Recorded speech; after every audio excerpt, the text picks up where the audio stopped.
I'm so happy to Hi, have you with Corey. me today.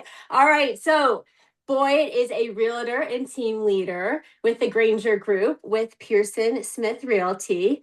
Huge congratulations are in order for Boyd and his team. They were named the Southern Maryland Association of Realtors top producing team for 2025, which is an 2025 of incredible one accomplishment. category. Who did the most? And we did it. So it's Ah, awesome. so amazing. On Thank a you. personal note, Boyd was my realtor when I needed one, and I would say he's the best. So shout out Thank to you. him. If you need a realtor, Boyd is the guy to go for. That's nice of you to say. Thank you. Yes. Beyond real estate, Boyd is also the core organizer of the We Got Your Six Running Festival, Mhm. held every November, happening this coming Sunday, November 1st, 2026, at the Indian Head Rail Trail in Charles County, benefiting the Tunnel to Towers Foundation. Yes. Yes, that's awesome. And he's a dedicated member of Coal Road for over 6 years. 515, that's your group. Hmm. Love it. I'm so happy to see you. I'm so happy to be talking with you. So, how's life? How are you? We're going to be talking to Siggy later. I mean, just I love your feedback and talking good behind his back. And what do you think of Well, him? if you didn't know this, I was voted number one for the five. The team captain for 515. They Okay. all voted that. Yeah. Yeah. I mean, I can see Then, it. I can see how and that they, would just easily, come to and my new happen. nickname is Scorpion. So they all So, call me Scorpion. And when okay. the captain's there, I'm the captain. So, I help everybody out. Well, great. I love it. That's All so of that was wonderful. not true, but I love 515. So, I mean, it's just my group. Been there Yeah. 6 years and don't miss. Don't miss. I have to be Yeah. physically out of the area. And then if I was out of the area, I had to consider if I had to be out of the area because I don't want to miss that class. It's just that's what there's my people. I love every bit of it. So, but I love that yeah, so much. Yeah. yeah.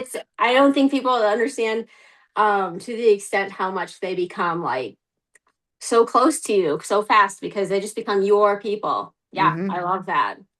Yep.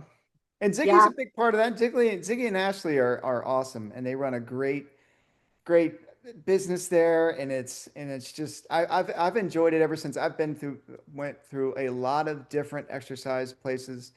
And the one I came from does not even compare to the organization, how they run it, the people there. Everything has just been. It's like going from I don't know, like JV in the worst school district ever to absolute playing for the Commanders. I mean, it's just the level of everything is so much better. And I was very surprised about that because I've been in a lot of different places for a lot of different years. I've been doing this kind of group workout thing since I think the late 90s in the Okay. area. And there isn't anything that anyone could ever convince me to change from Coal Road at all. I wouldn't even let them talk to me about it. That's how much I love that place. And I love hearing yeah, that. That just makes my heart so happy. yeah. So Siggy, Hmm. tell me about him as your friend, as your coach. Well, I connected with Ziggy in a lot of different ways. Like, there's a lot of similar things there. I think Ziggy likes, he's a serious guy, but he likes to kid around. He takes all of this seriously, like I do. I like rules. I like structure, and I dug into that. I mean, he hit all my personality ticks that I love, and I mean, just connected because I really like this type of I would just I like self improvement, and this fits into that. But then I also like to talk about it because I'm into it. I'm into it every day. I'm always trying to tweak it. I'm 56 years old and I'm doing a lot of things that people are just like, I can't even, people can't, I couldn't have done, me personally, couldn't have done even my 30s. So I do like doing that and I like talk about it. And not a lot of people want to talk about this if they're not doing it. So when I would talk to Ziggy outside, and he's a good friend of mine, it would there's just we could talk for hours because there's similar interests there, and there's so Hmm. much content when you're talking about exercise and nutrition and just things that happen and funny stories. And I mean, Ziggy's one of those people that I just connected with, and we're going to be friends even after Cold World. I will always keep in touch with him. Just very similar person, and it's hard to find. That's incredible, amazing, beautiful. Mhm. So, do you have any, speaking of like fun stories, do you have Okay, any fun I do have. stories about Siggy? Every time someone asks me that question, there's only one story that compares. There's a Okay. bunch of little stories, Mhm. but this particular story is the story I tell because you can't beat this story. I can tell other stories, but this is the best one. So my prior exercise place that I used to go to, Ziggy and Ashley had a competition, and we didn't know what we were doing. No one knew what we were doing. So there's a particular move. It's called a snatch. You're bringing it from the floor over your head, wide grip. And on this particular day, I banged it off my head because it was too heavy. So I got it up, and my arms were bent, and my head was underneath the bar, and I got it over, and I completed it. I was in the finished position, and Ziggy, and there's people everywhere. There's just loud music, people just screaming and doing that because I wasn't the only one doing it. A whole bunch of people were doing it. Chaos. All I hear is, you can't bounce the bar off your head. He didn't know who I was. And it was so funny. And I will always remember him for that because that was my first interaction with Ziggy. Of course, I Uh-huh. would have said the same thing to me. But that was funny because Ziggy, he's a big dude. Like, he walks in a room and you know he's there. So when he says stuff like that and he can pull that off, I can't pull that kind of behavior off, but Ziggy can. And I remember going, "Hey man, did you see that big guy yell at me for bouncing off my head?" But we're counting that rep, right? And everybody said, "Yeah, you can count it." But it was funny. That's my funny story with him. He had no problem telling me that. No problem telling me that. I love that so Yeah. much. That's great. Well, I am going to be talking to Siggy soon. And do you have any questions maybe that you would like to ask them? It doesn't have to be, Cool Road related, it doesn't have to be coach related, but like, do you have a question you'd like me to ask him on your behalf? Yes. Okay. Why do we have to wait till 9 p.m. every night to know about the workout the next day? Okay. All I workouts, all workouts stop valid. at 5:30, 6, sometime in the evening. I get the fact that you wouldn't publish it all week long because then people can wad pick. I'm like, I don't like Mhm. that. I'm gonna do this. I like that. But why 9? I get up at 5:15. I want to be sleeping by then. Makes me stay up later. I want to know, and I've never gotten a clear answer on that. And I want to know that, Corey. Okay. I will ask him that and we're going to get to the bottom of it. Yeah. Whatever it is. Hmm. Okay. All right. I love it. Well, it was so fantastic getting to chat with you today. Oh I mean, yeah. I always love getting to see you. And I will, ask that question for you. We're going to get Yes. to it. Thanks, Corey. Okay. All right. Well, It's I will great be talking talking to to you. you soon. Great. Yeah. All right. Thank you. Thanks. Bye Bye. bye. I am so excited to be talking to Siggy Herrmann today. Siggy is the co-owner and head coach at Cold Road Fitness, and he brings an incredible level of discipline, heart, and leadership into everything that he does. Siggy served in the United States Air Force as a special air mission flying crew chief, retiring in 2020. During his time in service, he was part of the 89th Maintenance Group, supporting special air missions and distinguished visitor transport, providing elite level maintenance for aircraft used by the Vice President of the United States, the Secretary of State, the Secretary of Defense, and foreign dignitaries. Today, in addition to coaching, and leading at Cold Road Fitness, Siggy works as a federal technical account manager at Dell Technologies. He's also deeply involved in the community, helping lead the annual Shamrock 5K Run Walk fueled by Cold Road Fitness. This past March, the event raised an amazing $27,000 for Clemens Cuties. All right. Hi, Siggy. How are you? I'm so glad to get to see you today and get to talk with you. How's it been? Everything's good. It's great to see you.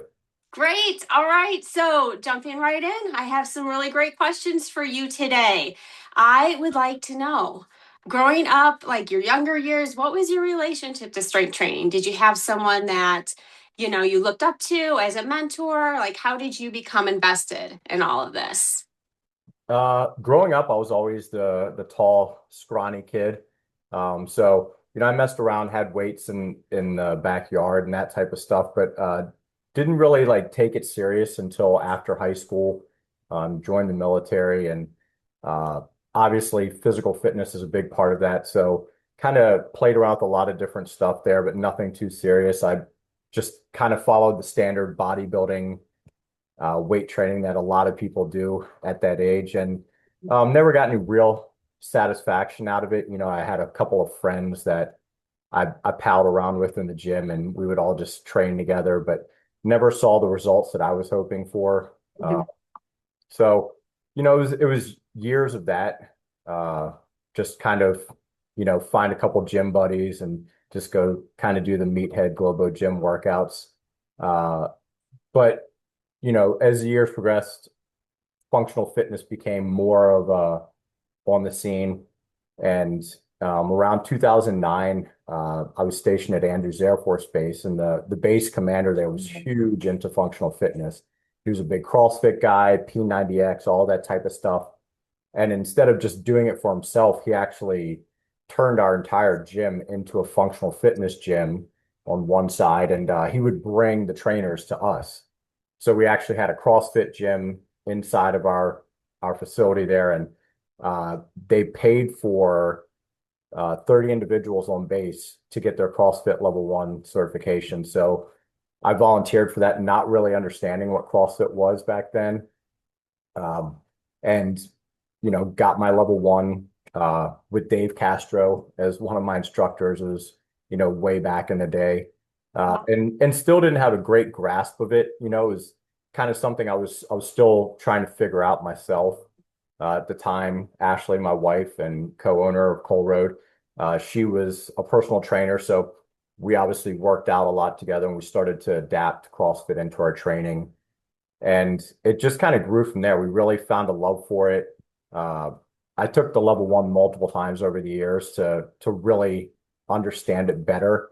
Um, but it wasn't until I was deployed to Afghanistan, and that was like all the training I did was CrossFit there. And I found like a great community of guys and girls that I worked out with there. And it just really that was like what planted the seed of like, hey, this is something that we could bring to other people and not just for ourselves.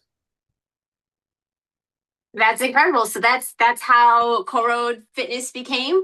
That's how we jumped right Yeah. into. Okay. So it we continued with our training, and we just kind of had an opportunity fall in our lap. It came a lot sooner than we thought it would. And we started training people out of our backyard. We lived in a small townhouse, and we built a rig in our backyard, and it was, only a couple people could fit back there at a time, but that's where we trained until basically the weather decided that we needed to go indoors. So we started off with a really small space in town and just kind of built from there. And you guys have been going strong 11 plus years. This is incredible. Yeah. That's wonderful.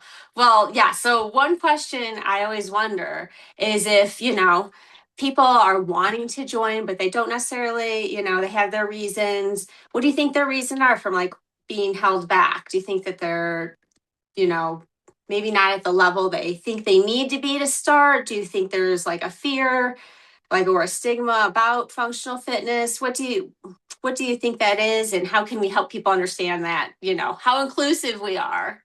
Yeah, absolutely. I think that's a big part of it is just, it's something new that they're not used to.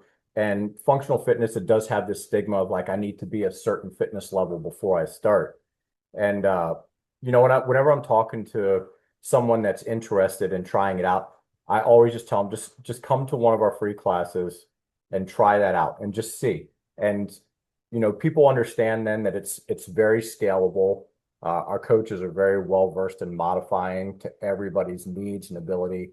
And normally after a class or two of seeing like, hey, I don't have to do exactly what everybody else is doing. I can do it to fit my skill level. That's when people really start to fall in love with it and realize that it's not just for elite athletes or anything like that. It is for every walk of life. Yes, I have nothing but incredible things to say after coming to your, facility as a new person myself and being welcomed with open arms, and then our relationships that, all the relationships that have been built since then. It's incredible. It is such an incredible place, and yeah, just want everyone to know all about it. So, Yeah. think talking about Coal Road, what is one word that you would say just describes it? Community, absolutely community. So, just talking about our inclusiveness and we've got all age groups from teenagers all the way up to grandparents there. And, everybody's encouraging of each other. We've got our high level athletes that like to compete and they're working out in the same class as the grandmother that just wants to be able to pick her grandchild up, and they've all got their goals and everybody makes their goals aware to each other too.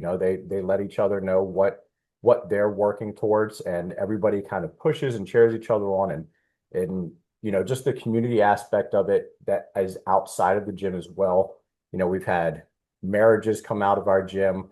We do all sorts of charity work. Lifelong friendships have been forged out of that gym. So it really is a community. Everybody is there to help each other, and join each other on their fitness journey. It's very incredible to see. So you are, very into health and wellness, and I know on a personal level that you love to cook. So what's one of your favorite, meals that you love to cook? It's your go-to, and I'll share the recipe with people here later. Curry. Uh, Great. Okay. Curry's like my father's Indonesian, so we grew up eating a lot of Indonesian foods, and curry has always been my go-to. And not just Indonesian curry. There's probably five or six that we keep on rotation at the house, but um, anything in a bowl, really. I'm an easy one bowl type person. I like to just dump everything together, and I think that comes from my love of curry because it was kind of the same thing. It's just putting everything over top of rice, and but yeah, it definitely has to be curry. Okay, I love it. All right. So, as you know, I talked to Boyd a little bit earlier and I asked him if he had a question that he wanted, asked. And so his question is, why do we have to wait until 9 p.m. every night to know what the workout is for the next day? He says he's like, maybe we can get that published a little sooner. That's his question. So, so part of my fitness journey when in my previous career, I traveled all over the world for work, and everywhere we would go, this was before we started the gym and after, but I would drop in to different fitness facilities everywhere. And so it was kind of like, just taking notes on what I liked and what I didn't like in those fitness facilities and that type of stuff. And I mean, everywhere, five different continents, we went to those different gyms. And one of the things I kind of noticed everywhere is people would release their workouts the night before, later in the evening. And it was, talking to some of those coaches and owners, it was one of those things where it's like, it shouldn't matter what the workout is, just show up and do it type thing. And so we kind of just took that on from the get-go. And we do get people that complain a little bit. They want it a little bit earlier if they go to bed early or something, but it's just always been that way. It's like, what does it matter? Just show up and do Mhm. what's there. All right. Yeah, and All Boyd is right, Boyd. definitely one of those guys that shows up no matter what. So Yeah, well, Boyd, you got your answer. Anyone else who is wondering about that, you have your answer now. Siggy, it was so great getting to talk to you. I loved every minute of it, and I'm so grateful for this opportunity. Um, and thank you so much for listening out there. This has been Coal Road Conversations. We'll see you yeah, soon, thanks, Boyd. Siggy.